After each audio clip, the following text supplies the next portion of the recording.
Hey guys, welcome to episode 3. ഇപ്പം നമ്മൾ പോണത് മട്ടാഞ്ചേരിയിലോട്ടാട്ടോ. അപ്പൊ ഇന്നലത്തെ വിശേഷങ്ങളൊക്കെ നിങ്ങൾ കണ്ടിട്ടുണ്ടാവുമല്ലോ. അങ്ങനെ ബസ് ഇറങ്ങിയിട്ടാണെങ്കിൽ കുറച്ചങ്ങോട്ട് നടക്കാണ്ടായിരുന്നു കേട്ടോ. അങ്ങനെ നടന്ന് നടന്ന് നമ്മൾ ഫൈനലി മട്ടാഞ്ചേരിയിൽ എത്തിയിട്ടുണ്ട്.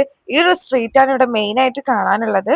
അങ്ങനെ ഞാൻ അവിടെ ഇരുന്ന സമയത്ത് ടേക്ക് പിക്ക് എന്ന് പറഞ്ഞവർ വന്നതായിരുന്നു കേട്ടോ. പക്ഷെ ഇവര് നല്ല കമ്പനി ആയിരുന്നു കേട്ടോ. കൂടുതൽ അങ്ങോട്ട് നമുക്ക് ഇംഗ്ലീഷ് അറിയില്ലെങ്കിലും നമുക്ക് അവരോട് അഡ്ജസ്റ്റ് ചെയ്യാനുള്ളതൊക്കെ നമുക്ക് അറിയായിരുന്നു കേട്ടോ. അങ്ങനെ അതും കഴിഞ്ഞ് അവര് പോയിട്ടോ. പിന്നെ നമ്മളെ മട്ടാഞ്ചേരിയിൽ മെയിൻ ആയിട്ട് കാണാനുള്ളത് ഈ ഒരു ജൂതപ്പള്ളിയാണ് കേട്ടോ. അപ്പൊ ഇവിടെ ടിക്കറ്റ് എടുത്ത് നമ്മളിവിടെ കുറച്ച് റെസ്റ്റ് ചെയ്യാനും കാണാനും കൂടെ ഉള്ള ഒരു മൈൻഡിൽ നമ്മളിവിടെ ഇരുന്നു കേട്ടോ. അങ്ങനെ അതിൽ നടന്ന് നമ്മൾ ഏകദേശം ടയർഡ് ആയിരുന്നു കേട്ടോ. അങ്ങനെ നമ്മൾ നേരെ റിട്ടേൺ നടന്ന് പോരുന്ന വഴിക്കാണ് നമ്മൾ ഈ ഒരു റെസ്റ്റോറന്റ് കണ്ടത് കേട്ടോ. എവിടെ കയറും എന്നുള്ള ചർച്ചക്കൊടുവിൽ നമ്മൾ ഇവിടെ കയറി.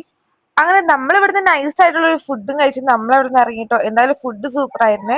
അങ്ങനെ അതെല്ലാം കഴിഞ്ഞതിന് ശേഷം പിന്നെ നമ്മൾ നേരെ പോകുന്നത് ഫോർട്ട് കൊച്ചിക്ക് തന്നെയായിരുന്നു. കാരണം ഇവിടുന്നാണ് മെട്രോ ആയാലും ജങ്കാറ ആയാലും നമുക്ക് അപ്പുറത്തോട്ട് പോകാനുള്ള ഒരു സേഫ് സോൺ. അങ്ങനെ നമ്മൾ നേരെ അവിടെ ജങ്കാർ കയറി വൈപ്പിലാണെങ്കിൽ വൈപ്പിൽ നേരെ വാട്ടർ മെട്രോ കയറി നമ്മൾ മറൈൻ ഡ്രൈവിൽ നിന്ന് എത്തിയിട്ടുണ്ട്. ഈ ഒരു ടൈമിൽ നമ്മളെ കൊച്ചിയിൽ ഇരിക്കാൻ പറ്റും ഇത് വലിയ സ്പോട്ട് ഞങ്ങൾക്ക് അറിയില്ല കേട്ടോ. അപ്പൊ നമ്മൾ നേരെ ഇവിടെ തന്നെ സ്പെൻഡ് ചെയ്യാന്ന് വിചാരിച്ചു.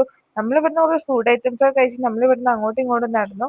അങ്ങനെ നമ്മൾ മറൈൻ ഡ്രൈവിൽ ഒരുപാട് സമയം സ്പെൻഡ് ചെയ്തിട്ട് ഇപ്പൊ ഏകദേശം ടൈം ഒരുപാട് ആയിട്ടുണ്ട്.